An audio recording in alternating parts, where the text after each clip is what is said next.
नमस्कार। मैं मनोज जागलान एक बार फिर से आपके साथ लाइव हूँ और हम राजस्थान में पर्यटन को पढ़ रहे थे।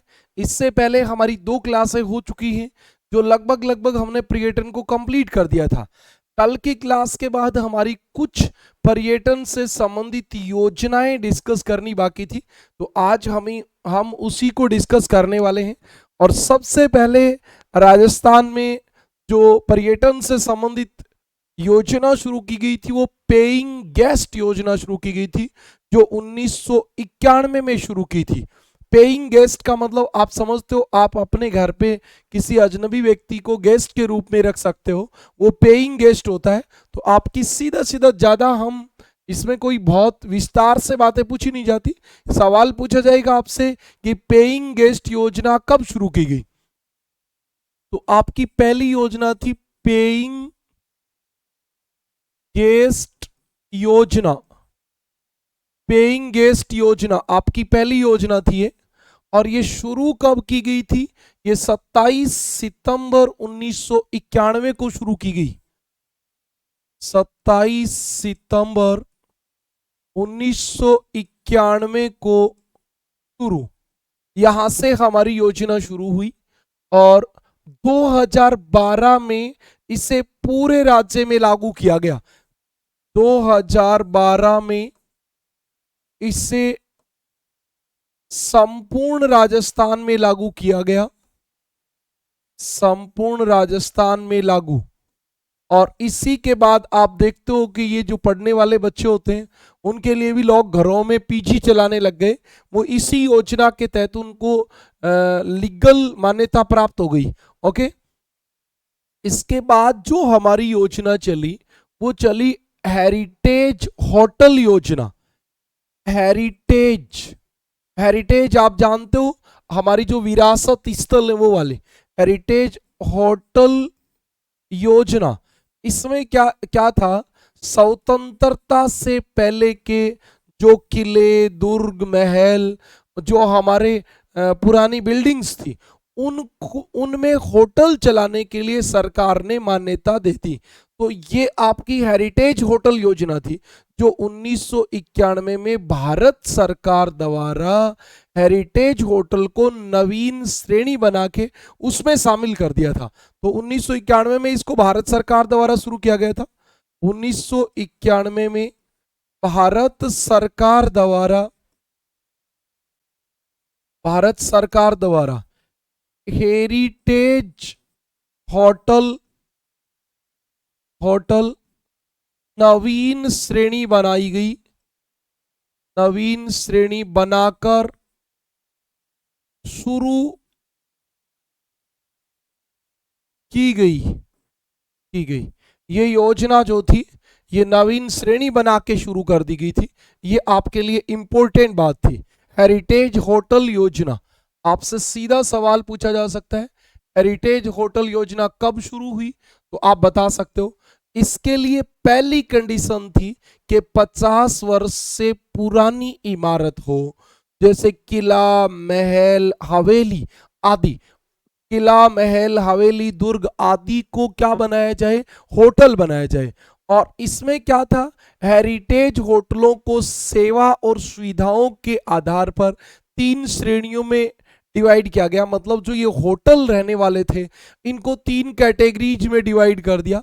फर्स्ट था हेरिटेज, सेकंड था हेरिटेज क्लासिक, और थर्ड था हेरिटेज ग्रैंड। ग्रैंड मतलब थोड़ा सा ग्रैंड वर्ड होता है ना भाई, ग्रैंड ओपनिंग, वो वाला वर्ड। हाँ, तो ये आपके 3 श्रेणियों में विभाजित किया गया। और राजस्थान का पहला हेरिटेज होटल था अजीत भवन जोधपुर।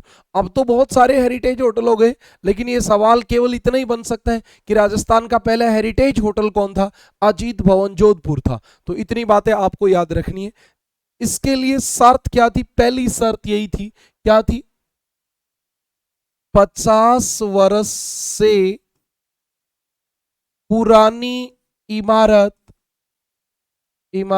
जो किले, दुर्ग, महल, किले, दुर्ग या महल के रूप में रही है, के रूप में रही है, उसमें क्या चलाया जाएगा? उसमें हेरिटेज होटल चलाए जाएंगे। ये आपकी पहली कंडीशन थी इसमें। उसके बाद आप देखिए कि इसको 3 श्रेणियों में बांटा गया इनको। हाँ, इसकी क्या थी? इनकी 3 श्रेणियां बनाई गई। 3 श्रेणियां बनाई गई। और आपकी कौन कौन सी 3 श्रेणी थी वो आप देखिए। पहली श्रेणी आपकी थी हेरिटेज। दूसरी आपकी श्रेणी थी हेरिटेज क्लासिक।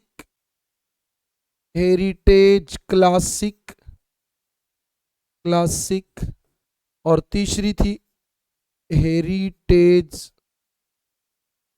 ग्रांड। ये आपकी 3 कैटेगरी थी इसमें। हेरिटेज क्लासिक और हेरिटेज ग्रांड, ये 3 आपकी कैटेगरीज थी। और अब ये होटल्स इस प्रकार चलेंगे। आप समझ गए? तो आपसे कोई सवाल पूछा जाए तो आप ऐसा आंसर दे सकते हैं। हाँ, राजस्थान में पहला हेरिटेज होटल कौन था? तो राजस्थान में पहला हेरिटेज होटल अजीत भवन जोधपुर था। तो राजस्थान का पहला हेरिटेज होटल कौन सा था भी? अजीत भवन जोधपुर को पहला हेरिटेज होटल आपका डिक्लेयर किया गया था। ये आपको ध्यान रखना है। ओके, इतनी बातें क्लियर है? चलो हम अगली बात पे चलते हैं। हमारा थोड़ा सा ये टॉपिक बचा है, इसीलिए मैं आपके साथ ये वीडियो बना रहा हूं पहले ही। हाँ, तो हमारा अगली परियोजना थी मेवाड़ कॉम्प्लेक्स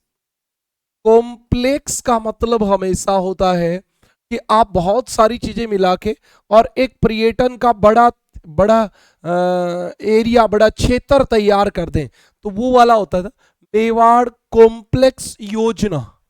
अच्छा, योजना लगाई नहीं हमने, योजना, ये आपकी बात रहने वाली है, मेवाड़ कॉम्प्लेक्स योजना। तो आपको पता रहना चाहिए महाराणा प्रताप की 400वीं पुण्यतिथि 1997 में 400वीं पुण्यतिथि पर उनके जीवन से संबंधित स्थान, जैसे आपको पता होगा गोगुंदा है, चावंड है, दिवेर है, हल्दी घाटी है, उन सब का पर्यटन के रूप में विकसित करना आपका मेवाड़ कॉम्प्लेक्स योजना थी। तो हम इसको, एक तो ये शुरुआत कब हुई? 1997 में, 1997 में शुरू। ये तो आपकी बात हो गई। अगली बात पे चलें तो आपको ध्यान रखना है कि ये कब डिक्लेयर किया गया था? महाराणा प्रताप की 400वीं क्या थी? 400वीं पुण्यतिथि थी। हाँ, पुण्यतिथि पर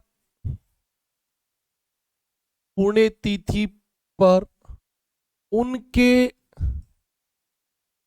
जीवन से संबंधित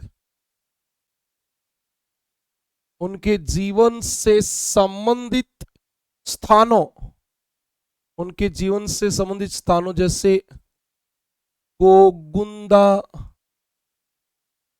चावंडा कैसे लिखा जाएगा रे? चावंडा सही लिखा है क्या? देख लेना, नहीं तो आप सही लिख लेना। चावंडा, दिवेर, हल्दी घाटी को पर्यटक स्थल के रूप में विकसित करना। एक बार बच्चा इन चीजों को पढ़ लेता है तो गलत नहीं होता, जब नहीं पढ़ता तो गलत होने की संभावना रहेगी। अब आपका यदि पढ़ा हुआ ही नहीं है मेवाड़ कॉम्प्लेक्स योजना क्या है, तो आप क्या बता दोगे? और यदि एक बार भी पढ़ा है आपने मेवाड़ यानी कि उदयपुर चित्तौड़ राजसमंद वाला एरिया, वहां कौन था? महाराणा प्रताप। महाराणा प्रताप की 400वीं पुण्यतिथि पे उसके जीवन से संबंधित स्थानों को, उनके जीवन से संबंधित स्थानों को पर्यटन के रूप में विकसित करने के लिए यह योजना चलाई गई। ये हमारी बात थी। ओके, अब आजकल आपको पता है एक और सरकार ने एक योजना चला रखी है, वरिष्ठ नागरिक तीर्थ योजना। वरिष्ठ नागरिक तीर्थ योजना। हाँ, वरिष्ठ नागरिक तीर्थ योजना। ये आपकी योजना जो थी ये 2013 में 2013 में देवस्थान देवस्थान विभाग द्वारा शुरू देवस्थान विभाग द्वारा शुरू की गई। राजस्थान में देवस्थान मंदिर और इनसे संबंधित हमारा एक विभाग है देवस्थान विभाग, उसने ये योजना शुरू की थी। और इसमें आपके जो हमारे वृद्ध सिटीजन हैं, है ना, उनको सीनियर सिटीजन, उनको तीर्थ स्थानों की यात्रा कराई जाएगी। आजकल तो इसमें हवाई उड़ान को निःशुल्क कर दिया। आपके तीर्थ यात्रा के लिए जो है ना, वो हवाई उड़ान तक को फ्री किया है। ये फ्री की योजना थी पहले भी। हाँ, ये आपकी फ्री की योजना थी पहले भी। उसके बाद आपके एक ये वाला क्या हृदय योजना थी। हृदय योजना, हृदय का मतलब ऐसे क्या था? हेरिटेज सिटी डेवलपमेंट एंड क्या था भाई? हेरिटेज सिटी डेवलपमेंट एंड ए से क्या बन रहा था? HRIDAY, ऐसी ये योजना का नाम था। हाँ, हेरिटेज सिटी डेवलपमेंट एंड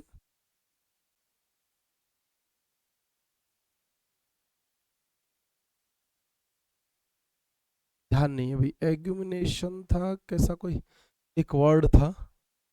हाँ, उसके नाम पे इसको क्या नाम दिया था? हृदय। हृदय, HRIDAY, हृदय, HRIDAY, हृदय योजना नाम दिया था।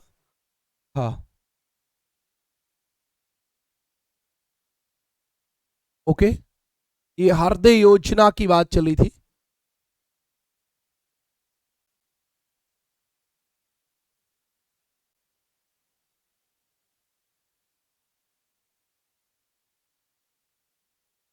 हमारे आज प्रॉब्लम चल रही है, लाइट बार बार केवल चली जाए तो भी कोई प्रॉब्लम नहीं है, लेकिन न तो जा रही है और न आ रही है।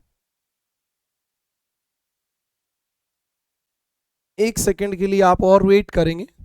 हाँ, तब तक मैं आपको बता देता हूं कि हृदय योजना 2015 में शुरू की गई थी और इसका उद्देश्य था देश के राष्ट्रीय विरासत स्थलों के विकास एवं संवर्धन के लिए, मतलब उनको डेवलप किया जाए, संवर्धन किया जाए। और इस योजना में राजस्थान के अजमेर और पुष्कर को शामिल किया गया था। ये आपके लिए काम की बात है बस। हृदय योजना 2015 में शुरू की गई और राजस्थान के अजमेर और पुष्कर को शामिल किया गया। अब उसके बाद सरकार ने आजकल एक नई योजना शुरू की है, प्रसाद योजना। प्रसाद योजना, और इसमें तो आपको पक्का याद रखना है क्योंकि भगवान देवनारायण का मंदिर भीलवाड़ा, वह भगवान देवनारायण कॉरिडोर बनाने की घोषणा कल परसों ही हुई है। तो ये आपके लिए इंपॉर्टेंट सवाल बन जाएगा एक और। हाँ, तो हम इसको दोनों योजनाओं को लिखेंगे। एक सेकंड में ये थोड़ा स्टार्ट हो जाता है। ये लाइट कई बार ऐसे कर जाती है तो फिर क्या होता है, वो चीज़ें बैलेंस नहीं रहती है। केवल चली जाए तो उसमें कोई प्रॉब्लम नहीं रहती, कट हो जाए तो, लेकिन ये न तो कट हो रही है न आ रही है। ओके, हाँ, तब तक आप कमेंट करो हृदय को, हृदय HRIDAY की फुल फॉर्म लिखें। हाँ, हृदय योजना शुरुआत कब की गई? 2015 में, लिख लो तब तक। हाँ, हृदय योजना शुरुआत कब की गई? ये देवस्थान विभाग द्वारा की गई थी और इसमें वरिष्ठ नागरिकों को क्या मिलेगा? वरिष्ठ नागरिकों को निशुल्क तीर्थ यात्रा, निशुल्क तीर्थ यात्रा करवाई जाएगी। ये आपकी इंपॉर्टेंट बात थी। और हमारी अगली योजना जो थी वो HRIDAY, ये थी वो हृदय, हृदय, और इसका नाम था हृदय योजना, हृदय योजना। और ये योजना शुरू कब हुई? शुरुआत हुई 2015 में, 2015 में। और इसके बाद आपको याद रखना है देश के राष्ट्रीय विरासत स्थलों, देश के राष्ट्रीय विरासत, विरासत स्थलों एवं देश के राष्ट्रीय विरासत स्थलों के विकास एवं स्थलों के विकास एवं संवर्धन, विकास एवं संवर्धन के लिए, विकास एवं संवर्धन के लिए इस योजना को शुरू किया गया। और इस योजना में राजस्थान के अजमेर को शामिल किया गया, को शामिल किया गया। ये भारत सरकार की योजना है। देश के राष्ट्रीय स्थल तो केवल राजस्थान के अजमेर को इसमें शामिल किया गया था। ये आपकी इंपॉर्टेंट बात थी। आप बताइए इतनी बातें आपको क्लियर होगी तो फिर मैं आपको लेके चलता हूं प्रसाद योजना पे। इसको नाम प्रसाद योजना दिया है, प्रसाद, PRASHAD, PRASHAD। अब ये वाली प्रसाद योजना है, इनकी कोई फुल फॉर्म पूछने वाली स्थिति तो रहती नहीं है, लेकिन आपको ध्यान रखना है। जैसे अभी देवनारायण कॉरिडोर बनाने की घोषणा हुई है, अभी कल परसों ही हुई है। केंद्र सरकार ने भीलवाड़ा के भगवान देवनारायण कॉरिडोर बनाने के लिए 48.73 करोड़ रुपए मंजूर किए हैं और वहां के 5 तीर्थ स्थलों को इस योजना से जोड़ा जाएगा। ये पीछे मोदी जी आए थे वहां भीलवाड़ा में, तब ये चर्चाएं चली थी कि वो क्या होने वाला है। और उस समय कहीं डिक्लेरेशन तो नहीं था लीगली तो, लेकिन ये बात क्लियर थी कि ये भगवान देवनारायण कॉरिडोर बनेगा, इस मंदिर का, इस एरिया का विकास होगा। तो वो विकास इसी योजना के तहत किया गया है, प्रसाद योजना के तहत। शुरुआत 2015 में, शुरुआत हुई आपकी 2015 में, ठीक है भी। और ये कौन चलाता है इस योजना को? पर्यटन मंत्रालय भारत सरकार द्वारा चलाया जाता है, राजस्थान सरकार नहीं चलाती। पर्यटन मंत्रालय भारत सरकार द्वारा, भारत सरकार द्वारा संचालित, द्वारा संचालित, ये आपकी बात होती है। पर्यटन मंत्रालय भारत सरकार द्वारा संचालित। इसमें होता क्या है? तो उद्देश्य क्या था इसका? उद्देश्य था तीर्थ स्थलों, तीर्थ स्थलों। अब उस तीर्थ स्थलों में क्या क्या आएगा? तीर्थ स्थलों, आध्यात्मिक एवं विरासत स्थलों का डेवलपमेंट करना, ये इसका मेन काम था। आध्यात्मिक एवं, आध्यात्मिक एवं विरासत स्थलों का विकास करना, विकास करना, संवर्धन करना, डेवलपमेंट करना, परिवर्धन करना, ये कोई भी वर्ड यूज कर सकते हैं हिंदी में। हाँ, तो ये वाली बात है। इसके तहत सबसे पहले किसका विकास किया जाएगा? जब ये योजना शुरू हुई तभी से अजमेर, पुष्कर, पुष्कर और अजमेर का विकास किया जाएगा। हाँ, इस योजना में राजस्थान के अजमेर पुष्कर, ये एक ही मतलब साइट हुई है दोनों। अजमेर पुष्कर का विकास किया जा रहा है। हाँ, अभी चल रहा है इसका विकास इसी योजना में, प्रसाद योजना में। अभी हाल ही में कल परसों ही इसको शामिल किया है, हाल ही में, यानी आप ये कह सकते हो मई 2025 तारीख की तो बात करें तो शायद 2-3 दिन पहले की बात है ये, मतलब 19 मई की बात है। मई 2025 को भगवान देवनारायण कॉरिडोर बनाने के लिए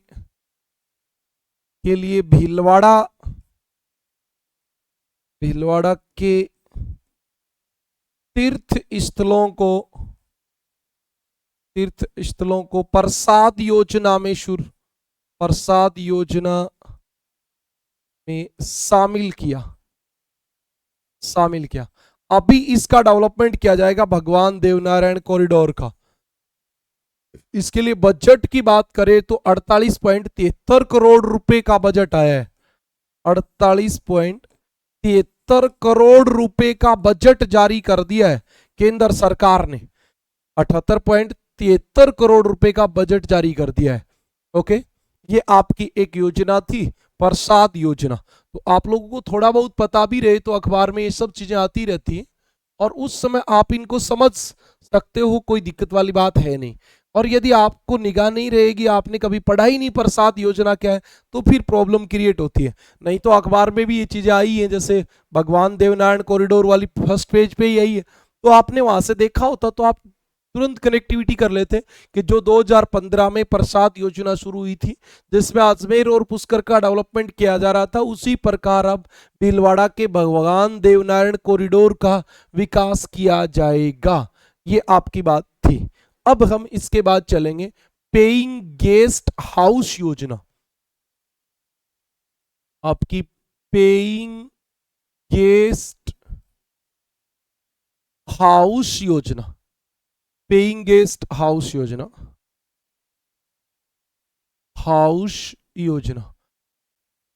आपके घर में आप पेइंग गेस्ट रख सकते हो।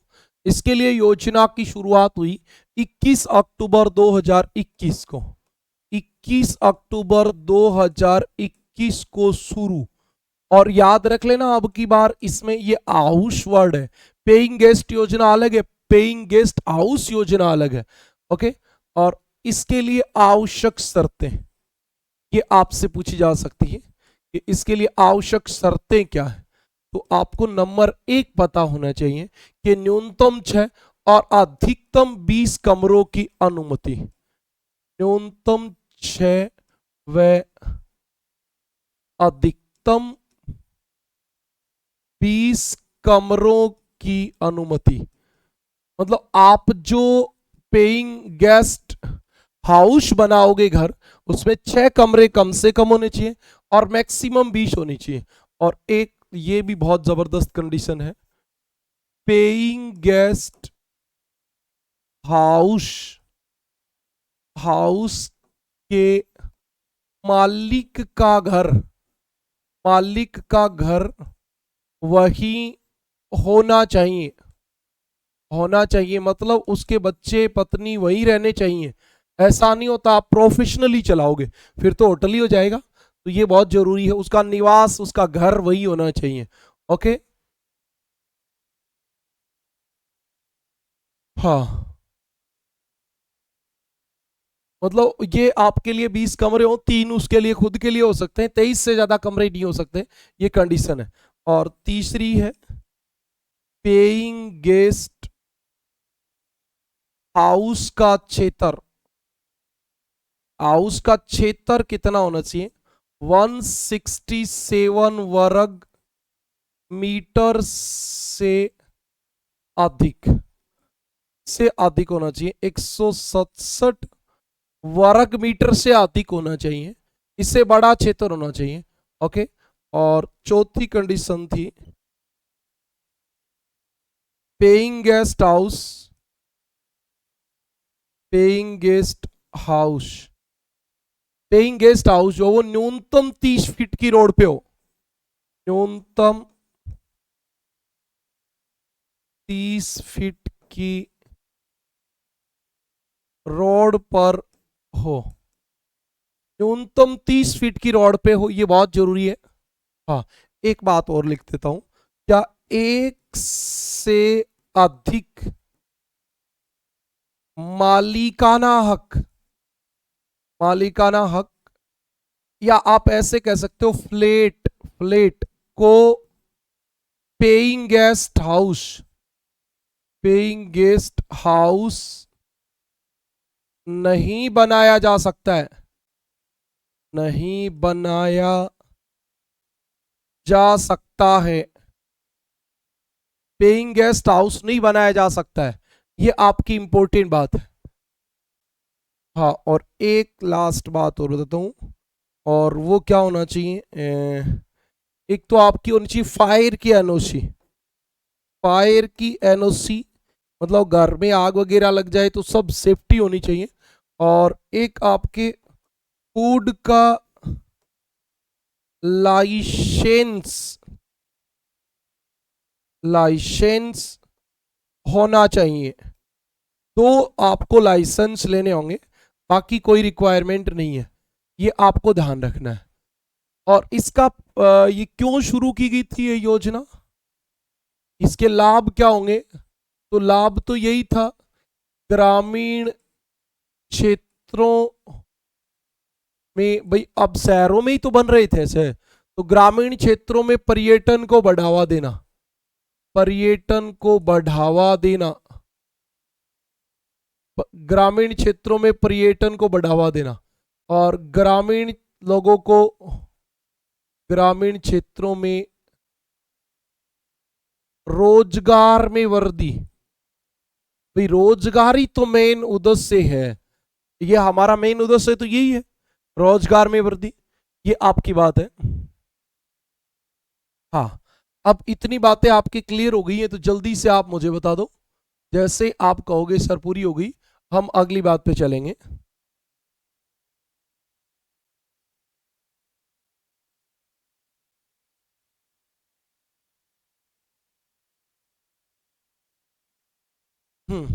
ओके, ठीक है, चलता हूं, एक योजना और बच गई, राजस्थान ग्रामीण पर्यटन योजना 2022, राजस्थान ग्रामीण, ग्रामीण पर्यटन योजना, पर्यटन योजना 2022, राजस्थान ग्रामीण पर्यटन योजना 2022, इसका उद्देश्य क्या था, ग्रामीण क्षेत्रों में, ग्रामीण क्षेत्रों में पर्यटन को बढ़ावा देना, पर्यटन को बढ़ावा देना, ग्रामीण क्षेत्रों में पर्यटन को बढ़ावा देना, 30 नवंबर 2022 को लागू, 30 नवंबर 2022 को लागू। बहुत बार इनकी तारीख पूछ लेते हैं, जो कि गलत तरीका भी होता है, ये रट्टा रोट लर्निंग को बढ़ावा देती है। अब इसमें क्या था, 25 लाख रुपए तक का ऋण जो मिलेगा उसको 9% ब्याज में सब्सिडी मिलेगी, 9% सब्सिडी मिलेगी, यानी बैंक आपको 10% में लोन दे रहा है तो आपको 1% ही लगेगा, 11 में दे रहा है तो आपको 2 ही लगेगा, 9% सरकार सब्सिडी दे देगी।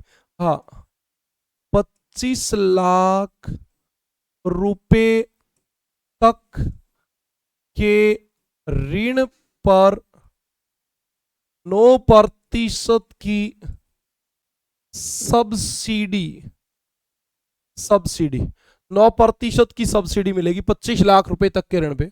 और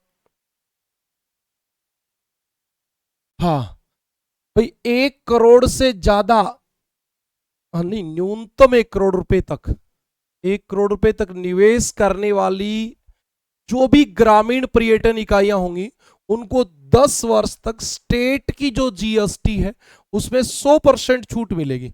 एक ये भी काम की बात थी। हाँ, न्यूनतम 1 करोड़ तक निवेश करने वाली ग्रामीण पर्यटन इकाइयों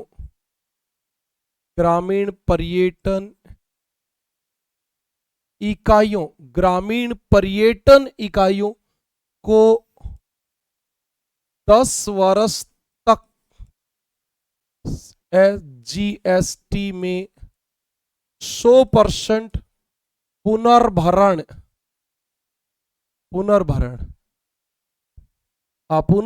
का मतलब आप समझ गए, 2 रे लगा दिए मैंने, एक ही आएगा पुनर्भरण। हाँ, तो आपको मतलब 100% तक पुनर्भरण का मतलब ये हो गया कि आप जो टैक्स दोगे वो आपको वापस मिल जाएगा। ये आपकी बात थी। और बताइए क्या बताना है। अच्छा, एक वो मैं आपको पिछले दिनों एक एग्जाम में आया था, ब्यावर का एक गांव है, पूर्णतः कच्चा गांव है और उसका नाम है भी बेस्ट टूरिज्म विलेज का अवार्ड मिला है उसको, बेस्ट टूरिज्म विलेज अवार्ड। और ये अवार्ड जो उस गांव को मिला था वो मिला था 2024 में। और वो गांव कौन सा है? देवमाली गांव है ब्यावर में। देवमाली गांव ब्यावर में है। ठीक है। और इसको, ये पूरा पूर्णतः कच्चा गांव है, कोई पक्का घर नहीं है इसमें, सारे कच्चे हैं। हाँ, एक थोड़े दिन पहले पशु प्रीचर वगैरह में आया था एक डोला मारू आरटीडीसी होटल, कहाँ है? तो ये आपका बीकानेर में है। अभी आप एक बात और सुनना, वो और काम की हो सकती है। एक आपको याद रखना है, ढोला मारू टूरिज्म कॉम्प्लेक्स। हाँ, ढोला मारू टूरिज्म कॉम्प्लेक्स, ये आपका डेवलप किया जा रहा है, डेवलप किया जाएगा कह लो चाहे तो, चाहे किया जा रहा है जैसलमेर में। ऐसे लिख देता हूं, जैसलमेर में स्थापित किया जाएगा। अरे ये कॉम्प्लेक्स है, कॉम्प्लेक्स का मतलब इसमें बहुत सारे पर्यटन से रिलेटेड एक्टिविटियों को आपको बढ़ावा देने के लिए एक बड़ा एरिया डेवलप किया जाएगा। ये वाली बात थी आपकी। और इसी के साथ हमारा पर्यटन टॉपिक कंप्लीट हो गया। और अब हम क्वेश्चन आंसर की प्रैक्टिस करेंगे। एक आध कोई टॉपिक बचा है तो उसको रिकॉर्डेड फॉर्म में डाल देंगे और आपको जो है अभी क्वेश्चन आंसर की प्रैक्टिस करवाएंगे। तो आज के लिए इतना ही, फिर मिलेंगे, धन्यवाद।